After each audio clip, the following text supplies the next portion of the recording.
maybe I've just become desensitized to it because I hear it so much. But when you explain it in that mentality, it's easy for people to see why it sounds too good to be true, right?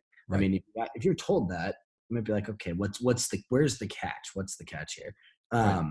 But that's not what's going on. I mean, and it's a market that's definitely starting to grow because people are realizing it.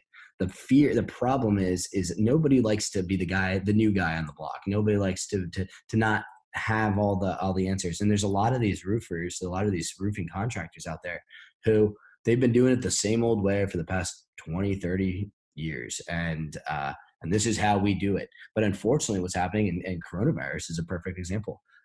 The world's changing. Technology's changing. The way things are accomplished are changing. So there's this mentality of we've been doing this for 20, 30 years. Okay, well, guess what? What if we just open this idea, this possibility up to you, and we're able to teach you how to do this? Would you like to increase your sales numbers by 50%, by 200%, by 500%? Those are real numbers that can actually be achieved. But again, it goes all back to what we've been talking about from the very get-go, which is mindset.